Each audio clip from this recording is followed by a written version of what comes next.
Tonight, the US and Israel strike Iran for a third day as the conflict spreads across the region. Israel launches a huge assault in Lebanon as President Trump says that the military operation is ahead of schedule.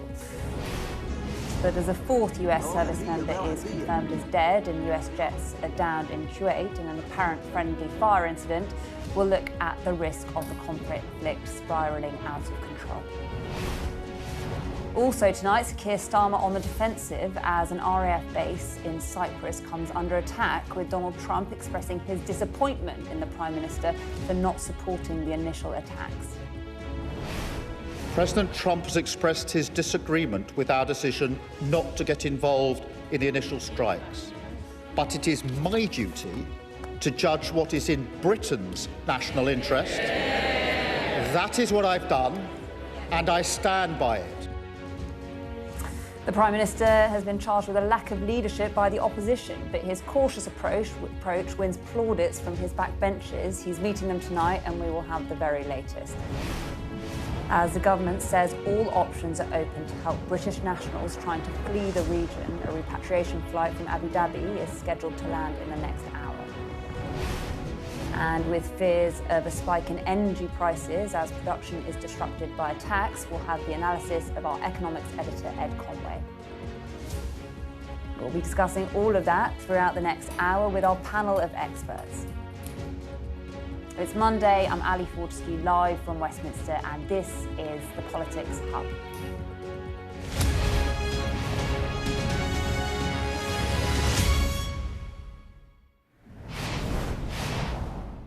Hello, good evening. Well, it's been a day of missile strikes and drone attacks across the Middle East as the US-Israeli war with Iran spreads throughout the region.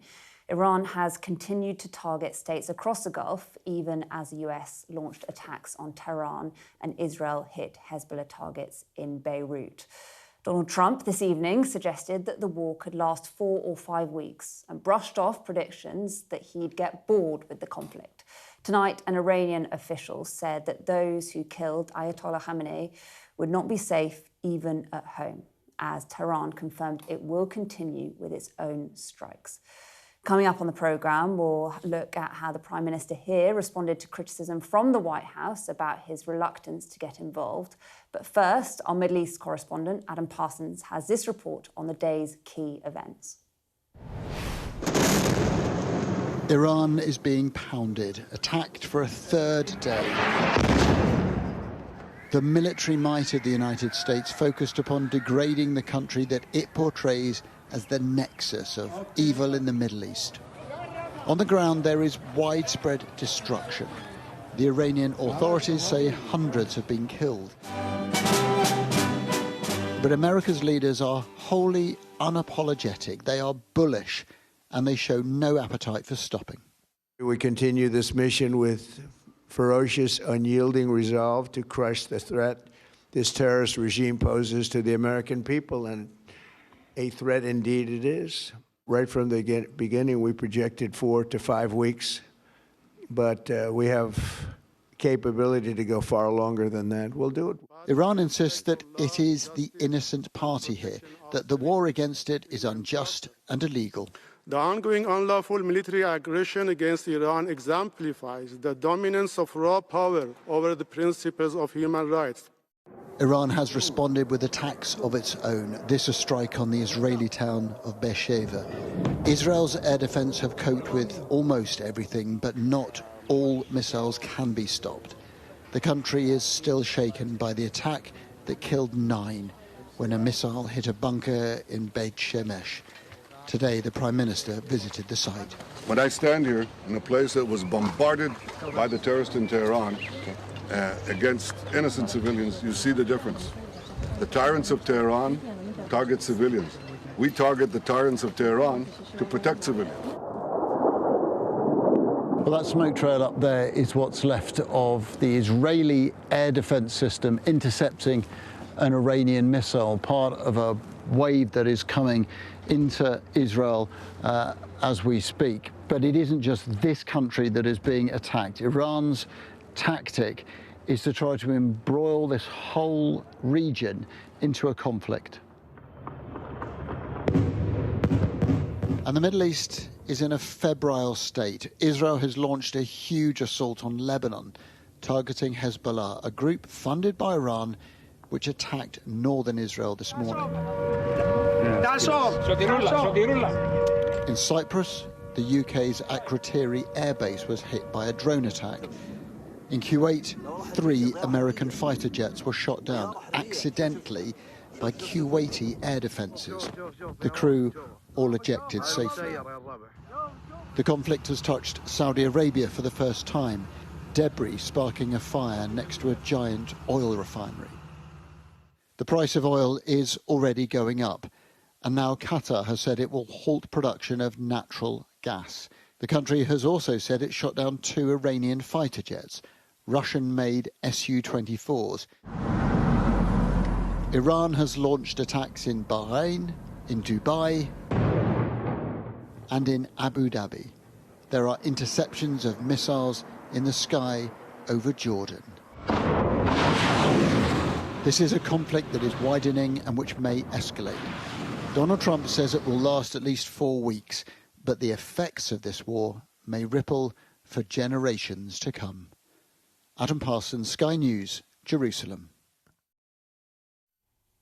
OK, let's bring in our panel for this evening. Global affairs journalist and author of The Heartbeat of Iran, Tara Kangarloo, former Middle East advisor at the US Department of Defense, Jasmine El-Gamal, and former UK National Security Advisor, Sir Mark Lyle Grant. Thank you all for joining us on another big day. Jasmine, I mean, I know it's a fool's game to guess what happens next, but where do you think we are now and where we go from here?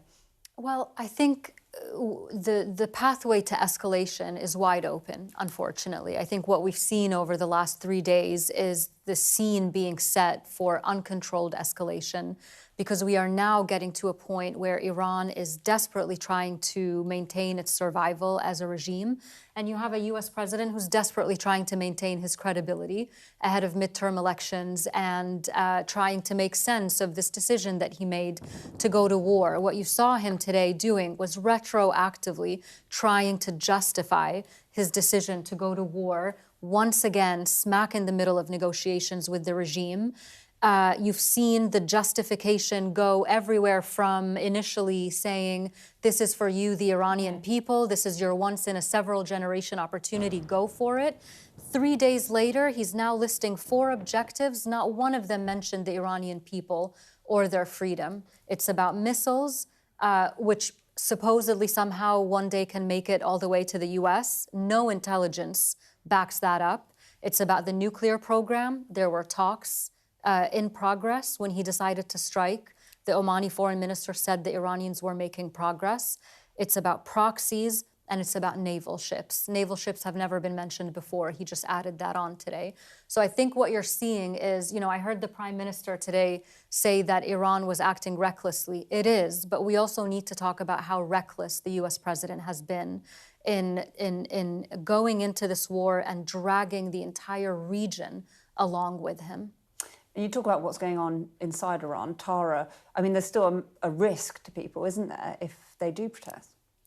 Absolutely. Not only if they protest, but Iran is a country of 90 million. It's a vast nation. And just today, more than 130 cities have been hit, more than 500 people killed. And I can tell you, speaking with sources in Tehran, just last night, over a few hours, the strikes were pounding a city that is extremely dense.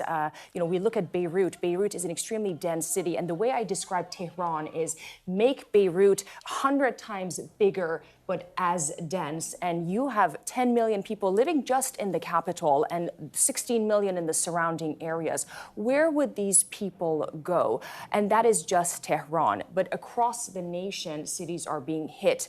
I will add to that, Ali, that indeed the president and the Israeli military have said that we've been targeting military sites, military facilities.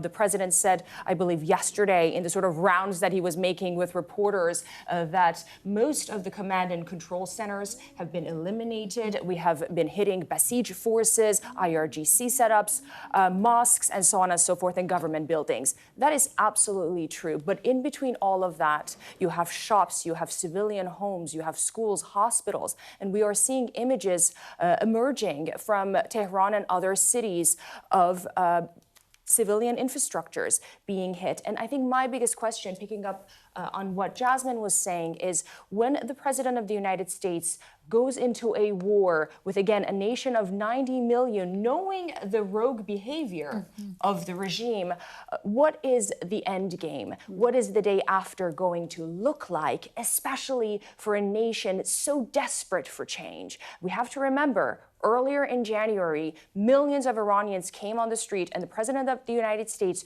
promised them help and promised them that help is on the way. And right now in Iran, so many people are holding tight, waiting to see what that help really is, worried, given all that has happened in the region, that are they going to be just left in destruction? Mark, has Donald Trump got any sort of plan, endgame here?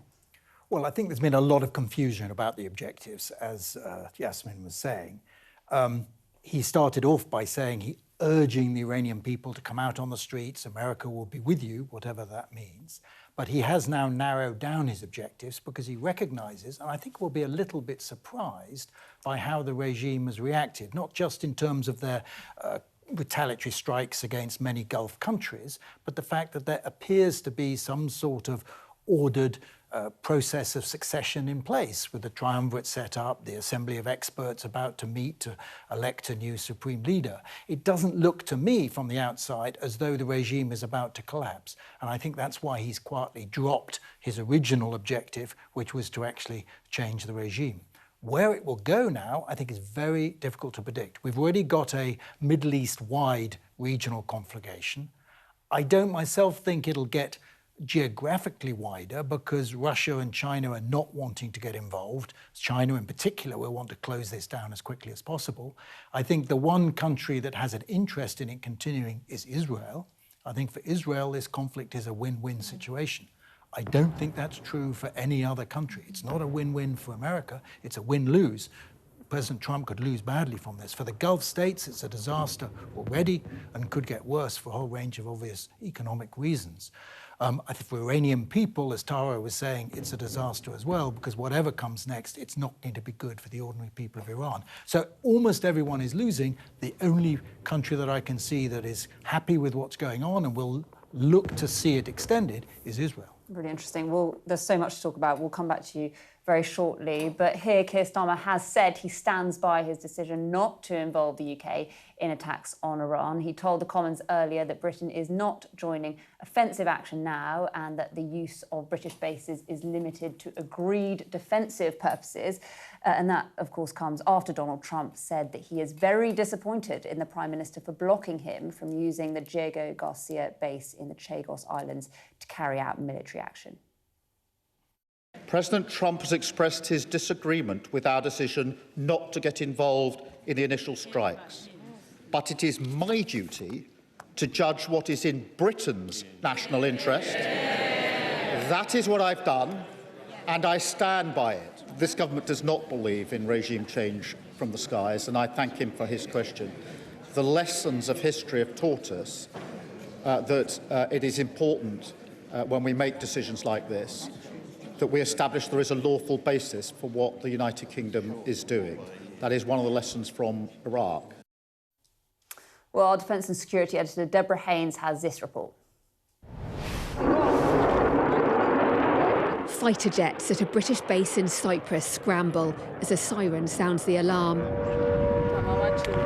RAF Akrotiri is on alert after a suspected Iranian drone hit the runway on Sunday night, marking a new front line in the US war with Iran. The threat for the UK may well grow, with the Prime Minister saying American warplanes can now use British bases to launch strikes against the regime, but only to target its ballistic missile capabilities. We are not joining the strikes, but we will continue our defensive actions in the region. France and Germany are also prepared to enable US action to destroy Iran's capability to fire missiles and drones from source. Iran can still inflict harm in a number of ways, despite waves of US and Israeli airstrikes. Most potent are its arsenal of ballistic missiles, which are thought to have a range of up to around 1,200 miles, enough to threaten targets across the Middle East, but not to be able to hit the UK mainland. The Iranians are also armed with cruise missiles and a large volume of explosive drones. In addition, they have sophisticated cyber weapons, with the UK on Monday warning the public to be on alert for Iranian cyber attacks. Then there's the Iranian terror threat. This could include lone attackers using bombs to hit ships, troops or bases. And what about the possible British targets? The UK has thousands of service personnel across the Middle East and in Cyprus. RAF Akrotiri in Cyprus has the largest concentration of forces, as well as F-35 fighter jets. Dakilia is another sovereign base here, run by the army. Over in Qatar, the UK uses the US's Al Udeid Air Base for operations, a squadron of Typhoon jets deployed here as tensions between the US and Iran escalated. There's a naval support facility in Bahrain, but without any warships. Oman hosts a logistics base, and there's a small UK footprint at a larger American facility in Dubai. Finally, Britain has a slim scattering of troops in Kuwait, Iraq, Israel, Saudi Arabia and Jordan. While the UK says it's not yet defending itself by launching strikes against Iran directly, this decision may have to change as the conflict escalates.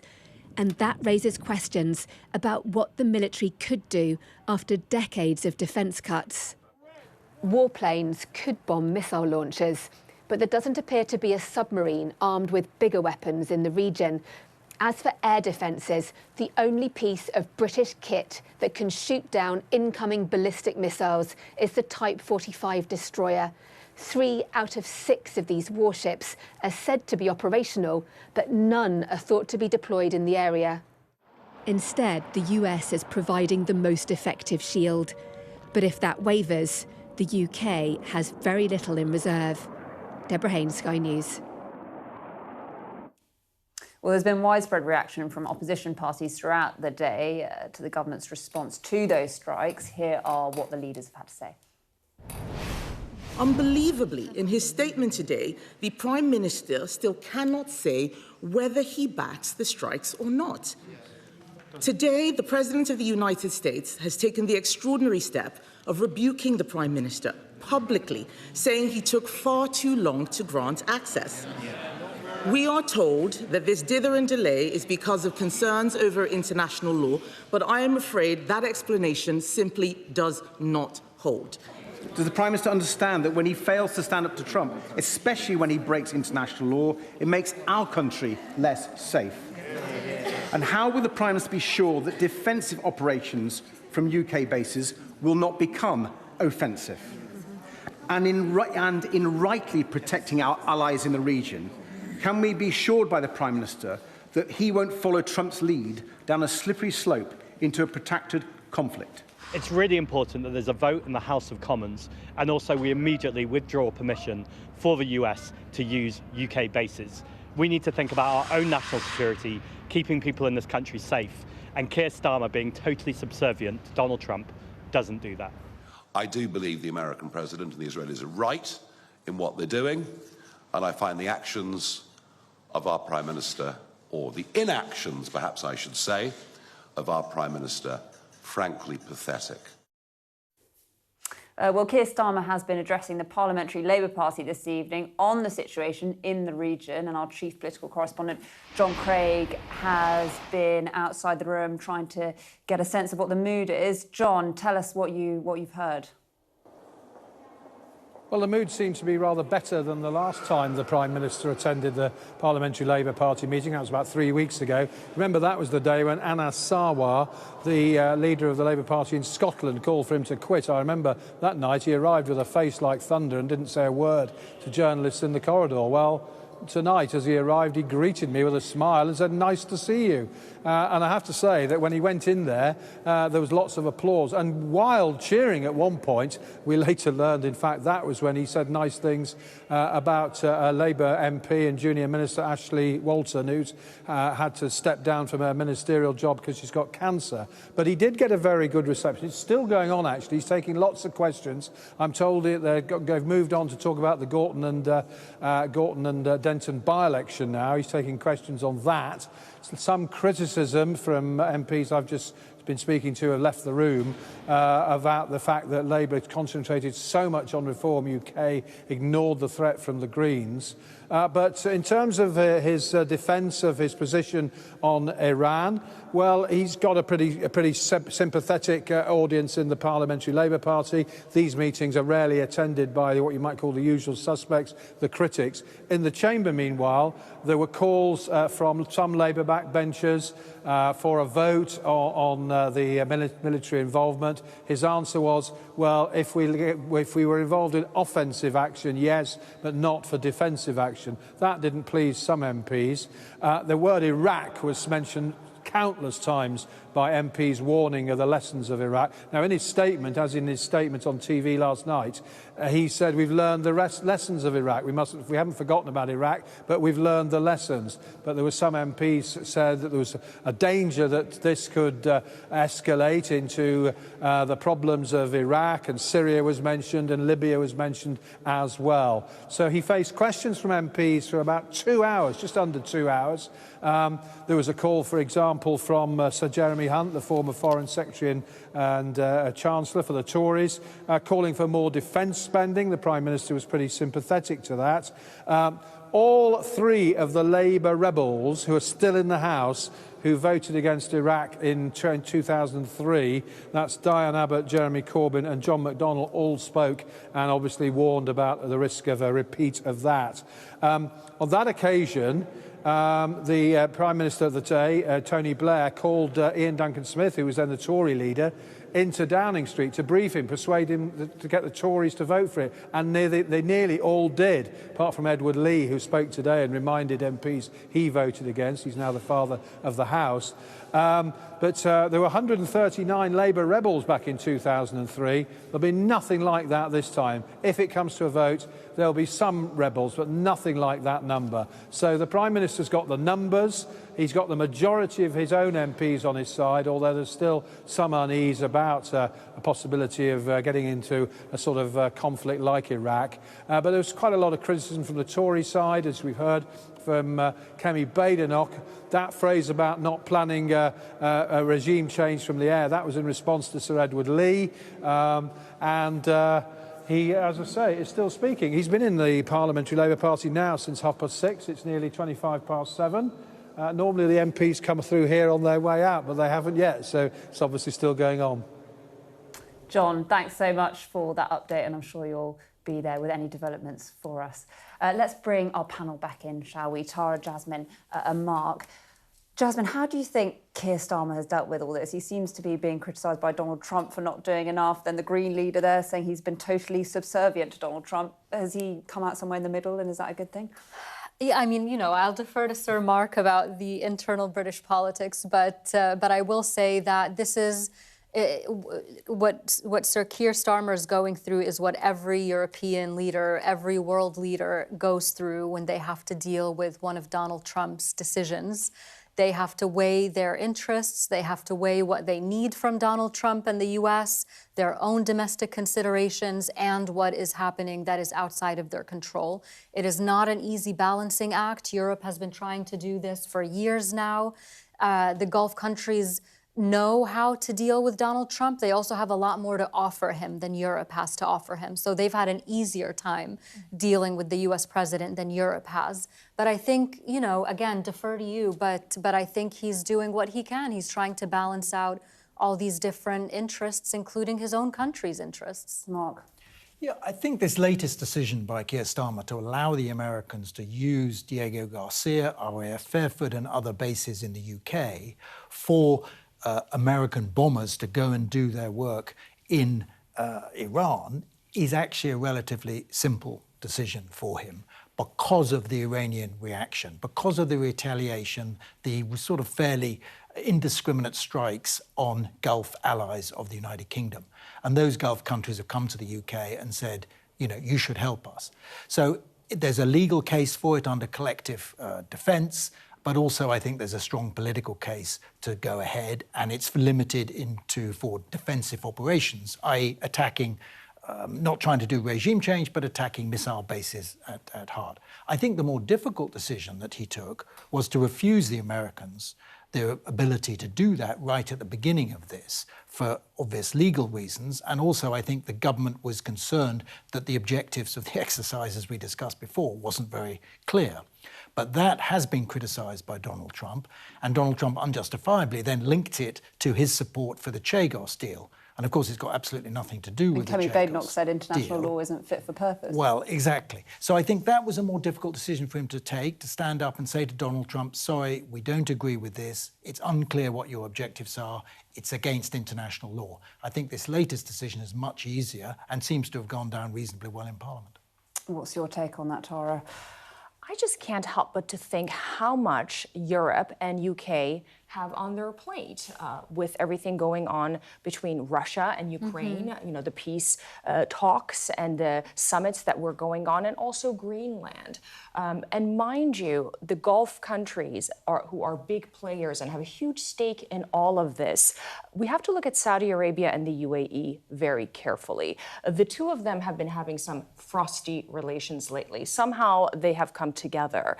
And top that with the fact that Saudi Arabia have been wanting to emerge as a new frontier on multiple fronts in the region. And all of that is right now put aside.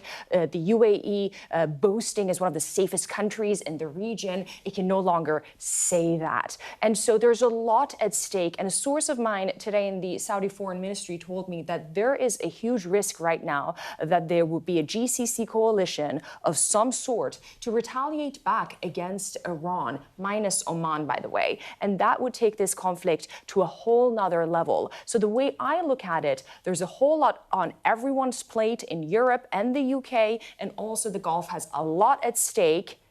And no one wants to have another crisis like what we saw in Iraq on their plate. And that's why I think the President of the United States is responsible for the American public, but also the region and the Iranian people to have an objective and follow through with that and meet those goals as fast and swiftly as possible. And the word Iraq was coming up again and again, wasn't it?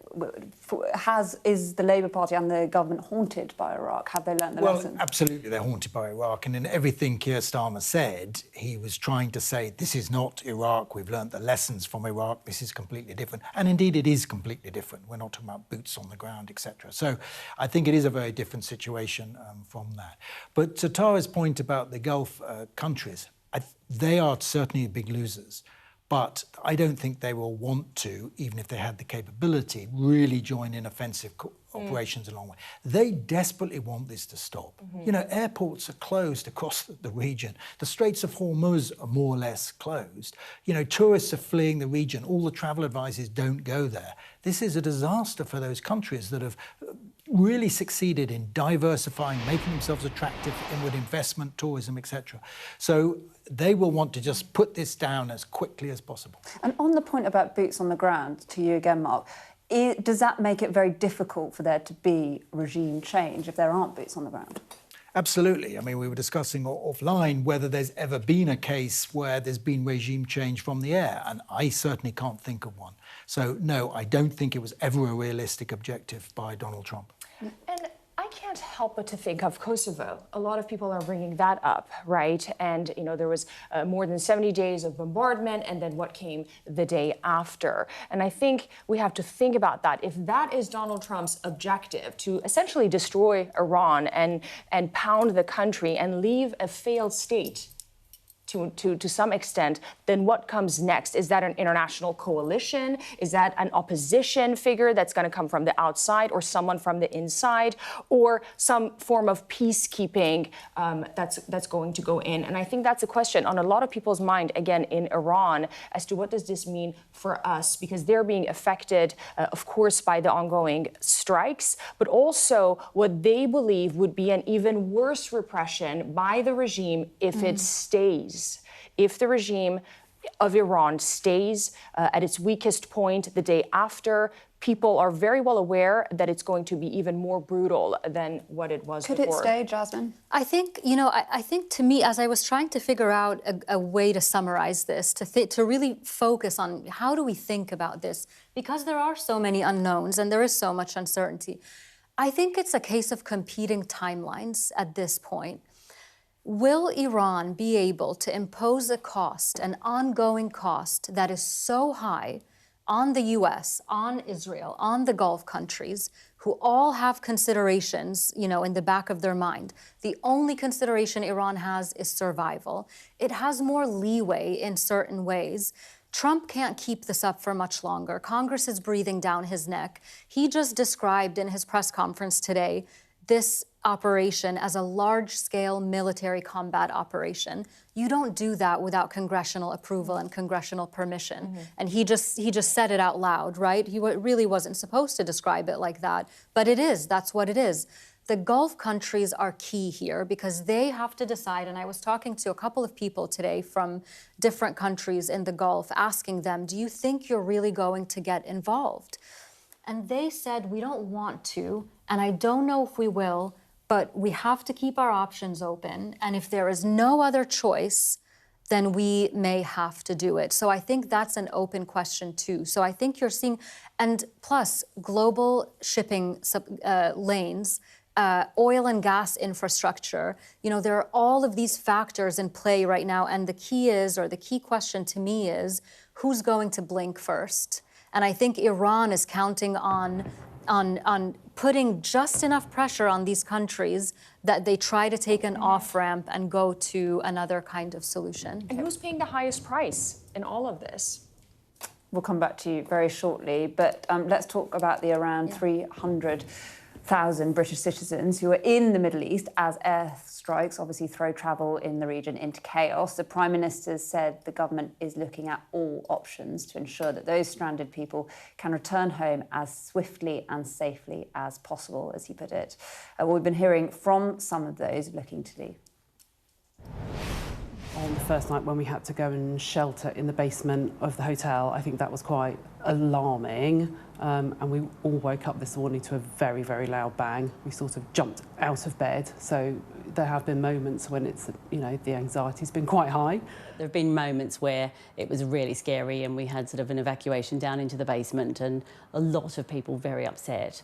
But just trying to keep calm, trying to follow the guidelines, keep calm, do the logical thing and just sort of stay indoors. So we have sort of stayed within the hotel for the duration. I think you'd agree that we haven't had much information at all from the embassy or the airline, so we feel a bit stuck and we don't know what's going on, really. OK, let's bring our panel back in, shall we? Mark, this is an extraordinary logistical challenge. Hundreds of thousands of people in those Gulf states from the UK. Yes, I mean, many of them are residents. There's over 200,000 residents in the Gulf states, and I don't think all of them are looking to leave immediately. But I think there's a lot of people who've been caught up in the airport closures, tourists who want to leave and get back to the UK and simply can't because there's no transport. So the British government is looking at all the options of trying to repatriate them. Now, 1 or 2 evacuation flights might be possible out of some airports, but, if we're talking about 76,000 non-residents, as it were, that are there, you need a lot of planes to get them all back. So I think they're looking at land routes through Saudi Arabia, for instance, and then they can get back more easily on commercial flights from Saudi Arabia. So I think the government would be very worried about the situation. So far, thankfully, no British nationals have been killed, but of course there's a lot of scared people, and it's a major consular operation for the government to try and help them.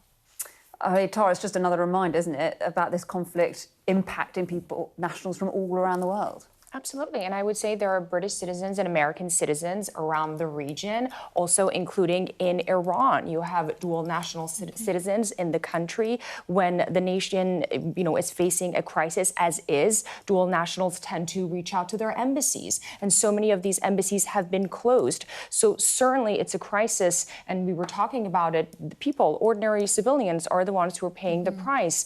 And speaking of civilians in Iran, I think it's important to put things in perspective as to various layers of difficulty that the Iranian people are going through. And one of those is the terrible economic crisis that's affecting this country of 90 million. Over 50% of the nation lives below the poverty line. Their purchasing power is at its lowest. And they are coming at this after weeks of mourning the many thousands of people who were killed in those deadly protests. So the stakes are extremely high. And in the words of a woman I spoke with earlier today in Tehran, she said, for many years, we wanted to move beyond this regime, and we were waiting for the day that the supreme leader, someone many of us see as a dictator, is no longer. But none of us want war. None of us want airstrikes, because we are very well aware that bombs and airstrikes have never brought peace and prosperity and democracy to anywhere in the world. And this woman said, our job for the longest time has been to wait and wait and wait, and we just hope that we make it alive. And this is just if I can jump on that, because one country we haven't mentioned specifically is Lebanon and Beirut. Because those kinds of questions are exactly the types of questions that Lebanese people have been asking themselves for years, living under the thumb, under the grip of the specter of Hezbollah, which is, of course, an Iranian proxy. And it goes to the conversation of what Iran can do next. It can activate its proxies around the region. It has already activated Hezbollah. You see scenes of terrified people fleeing from southern Lebanon, from the Dahia, up to the north, wherever they can go, towards Beirut and above. And how many times have people in Lebanon had to flee bombs, whether it's from Israel or now because of Iran, or, it's just, these, as Tara said, and as we all have been talking about, ordinary people who have nothing to do with any of this, paying the price for reckless decisions made by leaders whose only interest is their own preservation and political points and political point scoring. Indeed, and to that we can also add Iraq and what can happen in Iraq and the spill there as well, because Iran has a very strong militia there in Iraq, Kataib Hezbollah, and if that goes on leash, Iraq is also at risk. And so many unintended consequences that we may yet see. Well, the war in Iran will continue to dominate our late-night programme, The Wrap, tonight from 10 p.m. Here to discuss all of today's big stories and the best of tomorrow's papers will be Daily Mirror columnist Kevin Maguire and former Education Secretary Gillian Keegan. You're watching the Politics Hub. Coming up. Oil and natural gas prices surge as the conflict in the region escalates. We'll have analysis on what this could all mean for the global economy.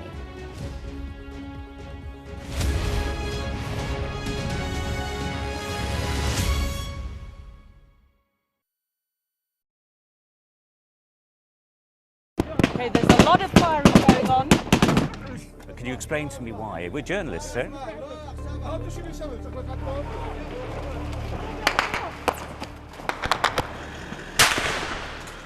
Let's go. Watch, wait, right. We're going to get in. Right. Get in. We just want to ask you a few questions about your involvement with ISIS. Next step for them quite often is getting on a boat and sailing illegally over into Europe. Es un solo procesamiento, una sola sacada. Whoa. Oh my goodness. Whoa. Oh my goodness. If you weren't affected, you'd be a bit of a strange person. Turn off the camera, turn around and go away. Okay, but listen, I told you 3 times. They saw two guys, two bad people. There's an absolutely packed dinghy. But that is what it's like. Sometimes you have to put in an awful lot of hard work. It's worth doing. I suppose it is what we do. I'm called Cordelia Lynch, Sky's Asia correspondent based here in Bangkok. The only way they'll allow elections is if I'm inside jail or killed. I'm James Matthews and I'm Sky's US correspondent based here in Washington, D.C. Mr. Musk, has your ignorance and ego cost Ukrainian lives? Free, wherever you get your news. I'm Ivor Bennett, Sky's Moscow correspondent. Why do you support Vladimir Putin, Mr. Seagal? I'm Conor Gillis, Sky's Scotland correspondent. Sky News, the full story first.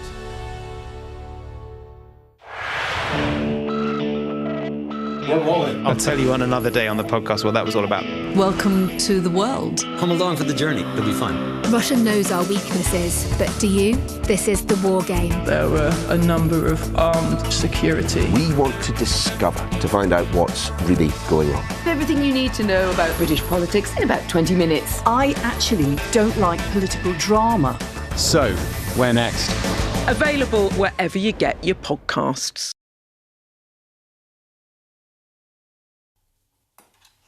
Well, the escalating conflict in the Middle East has had an impact on the global markets, with oil and natural gas prices spiking. Our economics and data editor, Ed Conway, has more. There are potentially big economic consequences to what's happening in Iran. I want to start, first of all, with the geography of this and oil prices, but we'll come on to gas in a second. Gas is a really big deal for the UK. A lot of it comes down to the fact that getting anything in and out of the Gulf means having to go through this channel, the Strait of Hormuz. You've got Iran there, you've got the UAE there.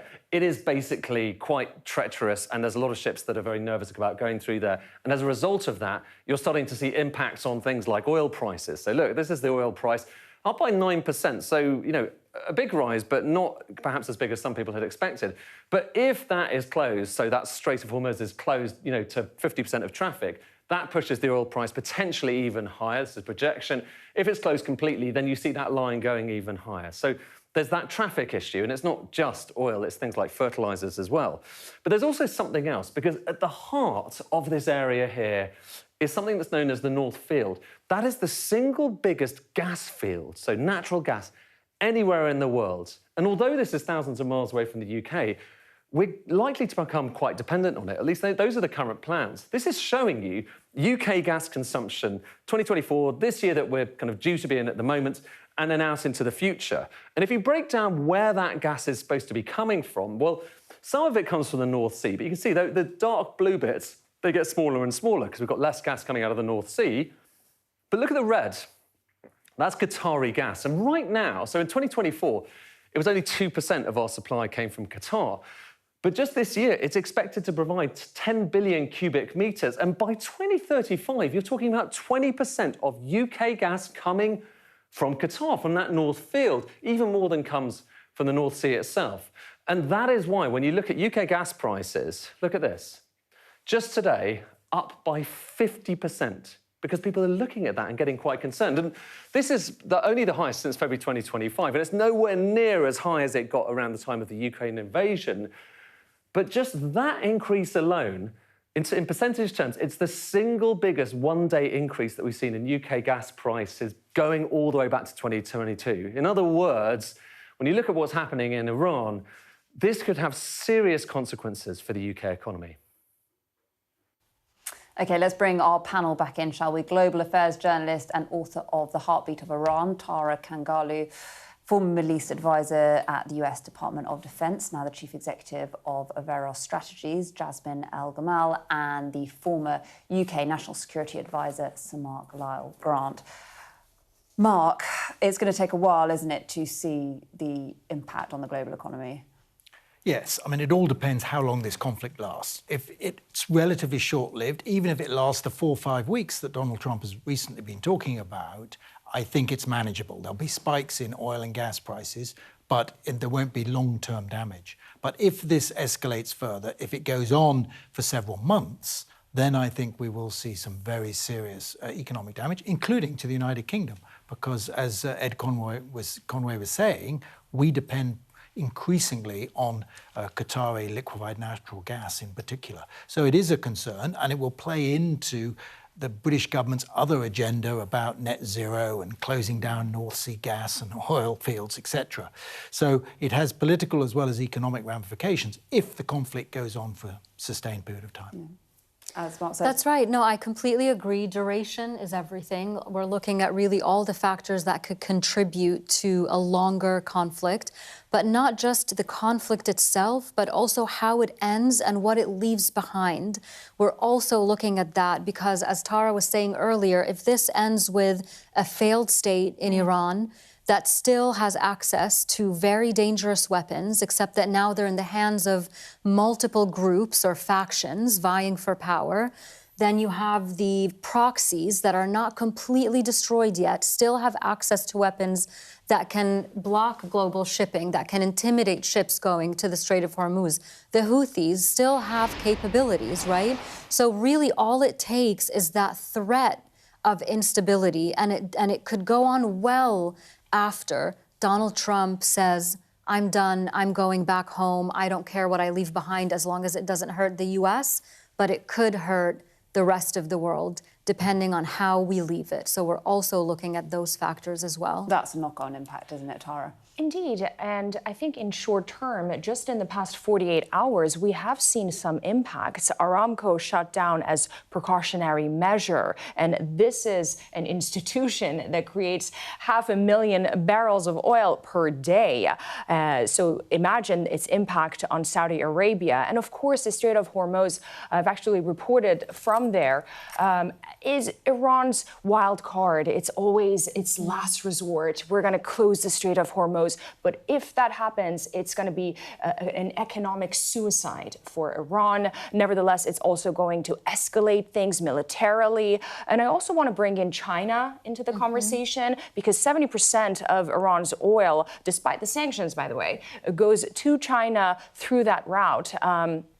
Through the black market, of course. And I think if and when we get to that point, China is going to have a say in that. And the last thing I would add is, again, just the past few days, we've seen the hike in insurance prices. So very few ships are going through anyway. So the short-term impact is there. And the long-term, of course, if this continues, is going to not be good for folks in the UK and, of course, in the US and around the world. Yeah, and speaking of China, it's not just what it's getting from Iran, it's what it's getting from Qatar and the LNG in Qatar as well, which Qatar just stopped production today. So lots of moving pieces when it comes to that. But noticeable that Iran has been allowing Chinese ships to go through the Straits of Hormuz, even while attacking others. So they know that they can't afford to alienate China in this. Indeed. And just focusing on the UK again, Mark, do you think we're going to see a refocusing on defence spending here? We've obviously got the spring statement tomorrow. I think the spring statement will reinforce what Keir Starmer's already set out. I mean, already there is built into the government's future spending plans a huge, I mean, in historical terms, a huge increase in defence spending. I don't think that can be accelerated any further, frankly. So I think we're going to be looking at 3.5%, you know, by maybe bringing it forward to 2030, and then eventually you've got the 5% if you include the enabling expenditure. I can't see it going further than that. And to be honest, it wouldn't help in the short term. You know, it takes time to build up your manufacturing, build up your armaments, build up your kit, build up your manpower. So nothing that is decided today is going to make an impact in this particular conflict. But it will just reinforce the view, which I think most commentators take, that the world has become more unpredictable, more dangerous, and therefore countries have to, and perhaps alliances less reliable, countries have to take care of their own security, and that means increased defence spending across European countries. On countries being aligned, you know, do you think that Europe have been aligned in terms of their response over the last few days? I would say they have been aligned not in the best of ways, I have to say. I mean, It's been interesting, hasn't it? Yes, I was quite disappointed. I mean, really, what was it, 2-3 weeks ago, we were just hearing all the speeches coming out of the Munich Security Conference talking about a new world order and international law, and Kaja Kallas talking about accountability, and everyone kind of saying Mark Carney's speech at Davos was this incredible speech. We all thought A new page is starting. Mark Carney was one of the first people to put out a statement saying, we're behind Donald Trump. Whatever he wants, we're behind him. Everyone was like, Mark Carney, really? What about Davos, you know? So there's really, I mean, you know, jokes aside, it's a very serious, sobering reflection of words versus actions and how principles are so easy to spout when you're at a conference and when you're talking about plans and when actually when you have to rise to the moment, when you have to meet the moment and maintain those principles, you go back to looking at your own self-interests, regardless of the collective interest. And I think that was really disappointing, but also bodes ill for the kind of future that we are hoping to see, especially one that protects human lives and prioritizes human security as national security. But to be fair, it's also a reflection of how hateful the Iranian regime is. Yeah. Well, okay, thank you. We're going to come back to you for some final thoughts. But we do want to bring in some information about tomorrow because the Chancellor is set to deliver her spring forecast, but with the number crunching done before escalation in the Middle East, how many of those forecasts will still actually stand? Well, our Deputy Political Editor, Sam Coates, has been taking a look at what we can expect. What's happening in Iran could hit the pound in your pocket and upend the government's plans for the economy. To understand why, you have to watch what's going on in the Middle East and the Chancellor's spring forecast. So what is the spring forecast? It used to be a spring budget, but the Treasury has intentionally made it boring. There'll be no red box, no announcements about tax or spend, so we won't find out about defence spending, about promises on student loans, or what to do to get growth going. We have seen in the very recent short-term economic data some signs of good news. But I don't think it means that the government should be aiming for boring. I think they should be aiming for better than boring. So why should we care at all? Because we'll get an update on the economy and the health of government spending. Do you think we'll see more or less headroom this time around? I think it's going to be broadly the same. We thought it might be slightly less. Since then, we've had slightly better public sector finance news. But the government's also made commitments on meeting special educational needs that look like they might cost some money. One thing to keep an eye on is whether a faster decrease in the rate of migration could hit the public finances. So what about the war in Iran? The forecasts were prepared before war in the Middle East. So are they worth the paper they're written on? Stock markets have reacted badly. But what's more important for the UK is what it means for inflation and mortgage rates. I've spoken recently about the toll that global events are taking here at home. They come crashing into our lives with ever greater frequency, hitting our economy, driving up prices on the supermarket shelves or at the pump. Oil refineries and tankers have already been hit, and if this continues, that could mean an energy price shock. That means higher petrol and oil prices and ultimately manufacturing and transport costs as well. Higher inflation worries mean traders predict less chance of an interest rate cut, meaning mortgages are higher for longer. All this a pressure on a government that's put cost of living its top priority. Well, we'll obviously have more on all of that tomorrow, but let's get some closing thoughts, shall we, from our panel, starting with you, Tara. Of course, going back to the discussion that we were having on defense spending, I can't help but to think of Donald Trump's speech during the Board of Peace meeting just a few weeks ago. And something stuck with me that, quite frankly, I'm surprised that he said. He said, we are pledging, I believe, around $10 billion to this Board of Peace and to the reconstruction of Gaza. And he said this, he said, I know that the cost of peace is much less than the cost of war, and that this 10 billion is just 2 days of war.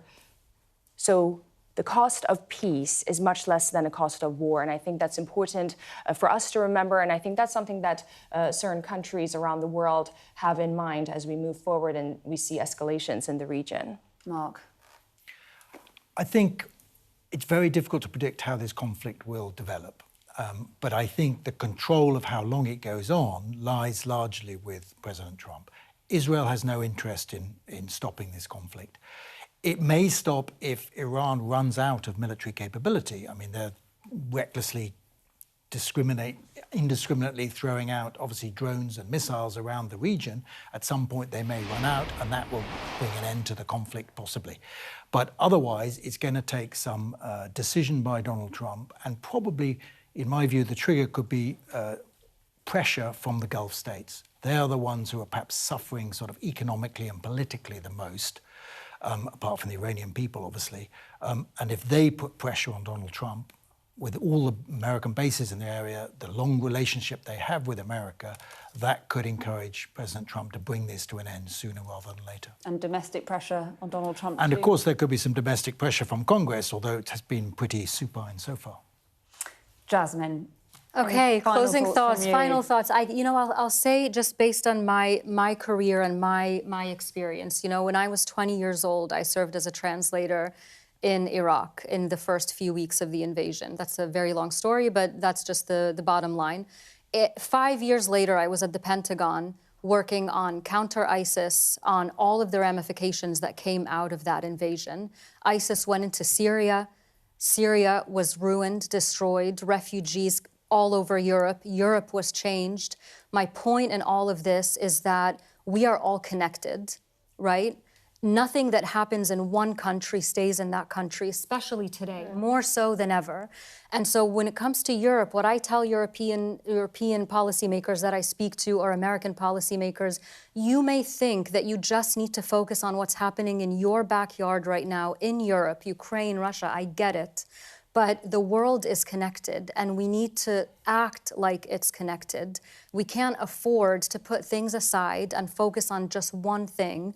We have to think in terms of collective security and human security, because that's the only way we get a long-lasting and sustainable, secure future for our countries and for our children. And that rules-based world order, is that over? I don't know, but I hope we see a world order where people are at the forefront, because I've reported on Syria, Iraq, Lebanon, and Iran, and I would say that the greatest asset in every single country is its people. And I think world powers who are betting on these countries should bet on the country's greatest assets, its people and its human resource and the potential that they have. If the rules-based order is still alive, it's on life support. That much is clear. 4 to 5 weeks, Donald Trump says. What do you think the likelihood is of that? I think that myself, it won't go beyond that. What about you two? I can't make a prediction. I think I would hope so, but I think it's very uncertain. I think things have the capacity to get very, very, very bad in the next week, and I think we'll know more then. And Tara? And I think, again, interests of countries should be interlinked, and this notion that countries don't have friends, have interests, I think more and more we're seeing of that. And I sure hope that this bet is put on the people, because if they come out, the world will be a better place for everyone. It will be a win-win if people of nations can connect with one another. We're going to most certainly see less conflict around the world. OK, thank you, Mark, Jasmine and Tara, for all your analysis on another significant evening. That is it from us tonight. We will see you tomorrow at 7 o'clock, and of course we'll keep you updated on everything that is going on in the Middle East, a complex and unfolding situation. Up next, as I say, it is the UK Tonight with Sarah J. Mee. We will be back tomorrow evening with the Politics Hub and, of course, the Spring Statement tomorrow evening.